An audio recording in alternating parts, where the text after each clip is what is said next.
50 कश्तियां heading towards Gaza. Flotilla heading towards Gaza. तेजी से गजा की तरफ बढ़ रही थी, जिसमें दुनिया की बहुत सारी कंट्रीज के 500 लोग सवार थे, जिनमें पॉलिटिशियन गजा की तरफ मेरा सफर जारी रहे खिलौना बन गया है। मैं इसको फेंक देता हूं समंदर के। Activist I'm not scared of Israel. We'll keep fighting until we achieve it. और इवन हॉलीवुड एक्टर्स भी शामिल थे। For the global Sunod. लेकिन गजा पहुंचने से पहले ही इन कश्तियों पर हमले किए गए। Israeli forces intercepts were jammed. Some boats were hit by water cannons and others rammed by Israeli. और जैसे ये कश्तियां गजा के बिल्कुल करीब पहुंची, इजराइल की फौज ने इन सारी कश्तियों को गजा के बजाय इजराइल की सिटी अशदूद की तरफ मोड़ दिया और इन सबको अरेस्ट कर लिया। I have been abducted and taken against my will by Israeli forces. साबिक सेनेटर मुश्ताक अहमद और ग्रेटा थनबर्ग समेत 200 से ज्यादा अफराद, जिससे आज पूरी दुनिया में प्रोटेस्ट हो रहे हैं। लेकिन ये कोई पहली फ्लोटिला नहीं है जिसे इजराइल ने इस तरह अरेस्ट किया। We carry water filters, we carry bread for the people that have been starving. इससे पहले भी 10 फ्लोटिलास को इसी तरह Greece अरेस्ट today किया गया। arrested the captain of one of the boats in that flotilla. लेकिन आखिर ये सारे फ्लोटिलास आए कहां से? एंड मोस्ट इंपॉर्टेंटली, इन फ्लोटिलास का मास्टरमाइंड कौन है? फ्लोटिला की ये कहानी एक ही आदमी से शुरू होती है, ऑस्ट्रेलिया का माइकल शेख। आज से 20 साल पहले जब वो पहली बार ऑस्ट्रेलिया से फलस्तीन की तरफ गया और वहां पहुंचकर वो हैरान रह गया कि किस तरह इजराइल ने गजा को हर तरफ से घेर कर वहां के फलस्तीनियों को भूख और प्यास से मार रहा था। These are the faces of hunger in Gaza. इसीलिए फलस्तीन पहुंचते माइकल शेख वहां के लोगों की मदद करने लगा और उनके लिए पूरी दुनिया में आवाज उठाने लगा। लेकिन जब इस सब का इजराइल के प्राइम मिनिस्टर को पता चला, उसने माइकल शेख को पकड़कर उन्हें इजराइल के जेल में बंद कर दिया। अब माइकल शेख अपने इंटरव्यू में खुद कहता है कि जेल जाने के बाद मुझे सिर्फ एक बात का दुख था कि अब चाहे जो भी हो जाए, इजराइल मुझे दोबारा फलस्तीन आने की इजाजत कभी नहीं देगा। तो अब माइकल शेख अपने जेल में बैठकर सोचने लगा। Israeli jail for a week, and he got a lot of time to think. और सोचते सोचते आखिर उसके जहन में एक बहुत ही ब्रिलियंट आइडिया है, एक global A humanitarian flotilla heading for. But now an aid flotilla. Flotilla एक स्पेनिश वर्ड है जिसका मतलब है कश्तियों का एक छोटा ग्रुप। माइकल शेख ने सोचा, इजराइल तो मुझे फलस्तीन आने की इजाजत नहीं देगा, लेकिन अगर हम पूरी दुनिया से लोग जमा करके कश्तियों में फलस्तीन की तरफ जाएंगे तो इजराइल का बाप भी हमें नहीं रोक सकेगा। लेकिन अगर उसने हमें रोका तो ये बात पूरी दुनिया में फैल जाएगी और इजराइल का जुल्म एक्सपोज हो जाएगा। लेकिन अब क्वेश्चन ये कि ये इतना अजीब आइडिया उसके जहन में आया कहां से? असल में ये कोई नया आइडिया था ही नहीं, बल्कि इससे पहले भी एक बहुत बड़ा फ्लोटिला हो चुका था, वर्ल्ड वॉर 2।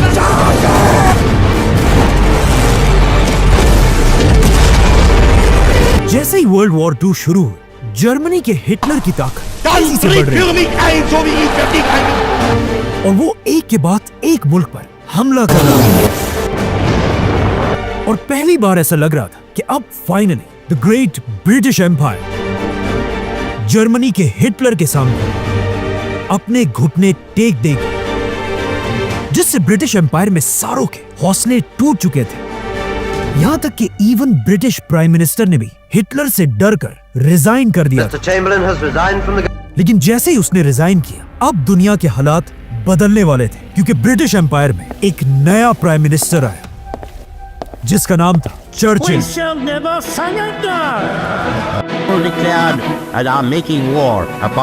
लेकिन जैसे ही चर्चिल प्राइम मिनिस्टर बना, उस वक्त उसकी 4 लाख फौज जर्मनी के बॉर्डर पर खड़ी थी।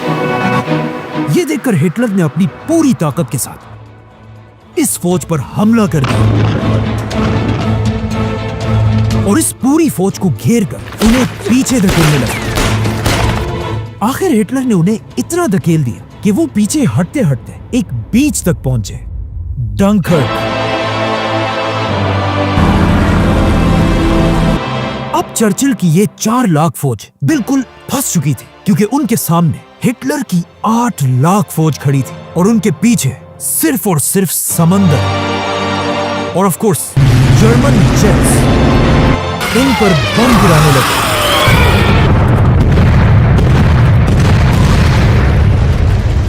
ये देखकर चर्चिल अमेरिका से मदद की भीख मांगने लगा, लेकिन जब अमेरिका ने उसकी मदद से क्लियर इनकार कर दिया, अब चर्चिल बिल्कुल मायूस हो चुका था और उसके पास सिर्फ एक आखिरी उम्मीद बची थी, उसके मुल्क की आवाम। चर्चिल ने मजबूरन हर तरफ ऐलान किया कि जिसके पास भी कोई भी कश्ती है वो उसे लेकर जंग की तरफ जाए और वहां से हमारे सोल्जर्स को बचाकर वापस लाए, जो एक बहुत ही अजीब बात थी। लेकिन ब्रिटिश अवाम अपनी लीडर की आवाज पर खड़े हुए और अपनी कश्तियां लेकर बगैर हथियारों के अपने भाइयों को बचाने के लिए जंग की तरफ रवाना हुए। और यहां से दुनिया में पहली बार फ्लोटिला का कॉन्सेप्ट आया। ये आम लोग जंग के बीच में उतरे और अपने सोल्जर्स को बचाकर वापस ब्रिटेन लेकर आए और इस तरह दुनिया की पहली फ्लोटिला ने 4 लाख सोल्जर्स में से 3.5 लाख सोल्जर्स को बचा लिया,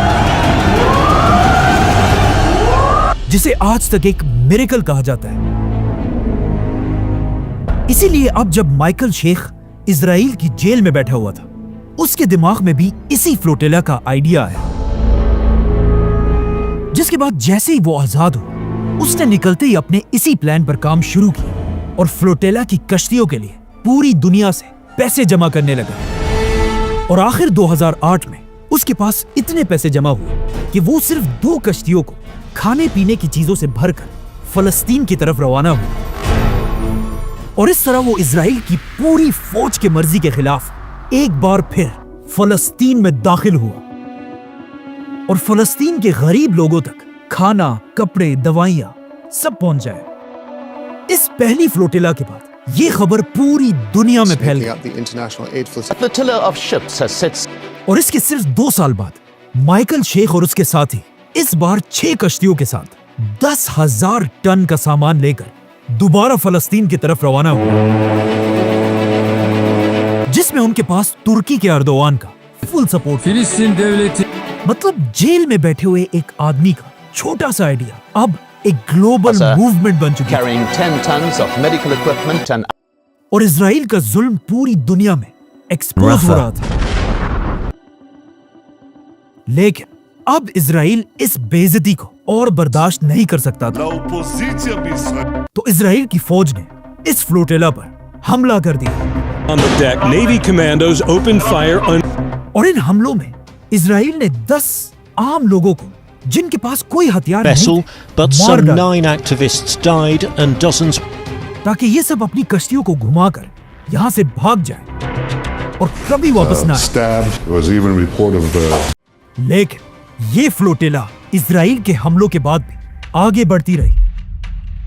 आखिर जब इजराइल इन्हें नहीं डरा सका, उसने इन सबको गिरफ्तार कर लिया और वो सारा सामान जो गरीब फलस्तीनियों के लिए था, उस सब को इजराइल ने चोरी कर लिया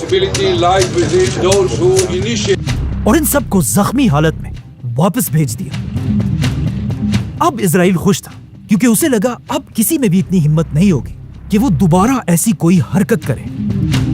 लेकिन इसके कुछ ही साल बाद दोबारा एक फ्लोटिला फलस्तीन की तरफ रवाना हुई, लेकिन इजराइल ने उन्हें भी गिरफ्तार करके वापस भेज दिया। जिसके बाद दोबारा एक फ्लोटिला गई, उन्हें भी अरेस्ट किया गया, जिसके 2 साल बाद फिर फ्लोटिला गई, लेकिन उनके साथ भी वही हुआ।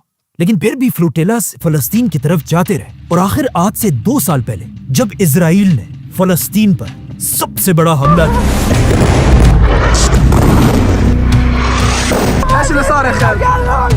और गजा को हर तरफ से घेर कर उसे पूरी दुनिया से कट ऑफ कर दिया, एक बार फिर फ्लोटिला के आइडिया पर काम शुरू हुआ और पूरी दुनिया से 50 कंट्रीज ने मिलकर इस फ्लोटिला को सपोर्ट किया, जिसके बाद इन कश्तियों में 500 लोग फलस्तीन की तरफ रवाना हुए, जिसमें ऑलमोस्ट दुनिया की हर बड़ी कंट्री शामिल थी। लेकिन सिर्फ एक कंट्री इस फ्लोटेला को ज्वाइन करने से पीछे रही, India. Minister Modi, you're a great leader of India and a great world leader. ये कश्तियां स्पेन के बार्सिलोना से रवाना हुई और आहिस्ता आहिस्ता इनके साथ कश्तियां मिलती गई और सब मिलकर फलस्तीन की तरफ बढ़ने लगे। और ये कोई आम कश्तियां नहीं है, बल्कि इनके अंदर बेडरूम्स, किचन और इवन वॉशरूम भी है। और अजीब बात यह है कि इन 500 लोगों में सिर्फ 30% मुसलमान है और बाकी 70% नॉन मुस्लिम्स, जो सिर्फ इंसानियत के लिए अपनी जान को खतरे में डालकर इजराइल के खिलाफ आवाज उठा रहे हैं। इन 500 लोगों में सबसे ज्यादा लोग ऑफ कोर्स एक इस्लामिक कंट्री तुर्की से हैं, और तुर्की के बाद सबसे ज्यादा लोग non Muslim countries Spain, Italy, France जैसी कंट्री से हैं। इस फ्लोटेला में 2 लोग पाकिस्तान से भी हैं। हम गज़ा की पहाड़ियों में होंगे। और इवन इस फ्लोटेला में कुछ यहूदी भी शामिल हैं। और अजीब बात यह है कि इस फ्लोटेला के 500 लोगों में मुसलमानों की सबसे रिच कंट्रीज सऊदी अरब, यूएई और कतर जैसी कंट्री से एक बंदा भी नहीं है। कुछ फेमस लोग भी इस फ्लोटेला का हिस्सा है, जैसे कि नेल्सन मंडेला का पोता, activist. The story here is about Palestine. और पाकिस्तान के सेनेटर मुश्ताक भी है, गज़ा की तरफ सफर जारी रखूंगा, जो इससे पहले पाकिस्तान में भी हर जगह फलस्तीन के लिए आवाज उठाते रहते थे, जिसके लिए उन्हें पाकिस्तान में गिरफ्तार भी किया गया। और कहा जाता है एक पुलिस वाले ने उनसे ये भी कहा था कि अगर तुम में इतनी हिम्मत है तो यहाँ नहीं बल्कि गज़ा में जाकर लोगों की मदद करो। और ऐसा ही हुआ। अब वो इन्हीं कश्तियों में फलस्तीन की तरफ बढ़ रहे थे, लेकिन जैसे ये फ्लोटेला बिल्कुल गज़ा के करीब पहुंची, इजराइल ने इन पर अपने ड्रोन से हमला कर दिया। लेकिन फिर भी जब ये कश्तियां आगे बढ़ती रही, इजराइल की फौज इन कश्तियों पर जबरदस्ती सवार हुई और इन सब पर कब्जा करके इन सब को गिरफ्तार कर लिया। बल्कि इजराइल के सिक्योरिटी एडवाइजर ने इन सब को सामने बिठाकर टेररिस्ट का एक ग्रुप कहा। और इस तरह ये 10वीं फ्लोटेला भी फलस्तीन तक नहीं Israel has arrested hundreds of activists on board a pro-Palestine. जिसे देखकर लगता है कि इस फ्लोटेला का कोई फायदा नहीं होगा। लेकिन ऐसा नहीं है, क्योंकि जैसे ये फ्लोटेला गिरफ्तार हुई, ये खबर एक आग की तरह पूरी दुनिया में फैल गई। naval forces have intercepted We condemn any attacks against the float. Israel has arrested hundreds of activists. और पूरी दुनिया में इजराइल के खिलाफ प्रोटेस्ट होने लगे।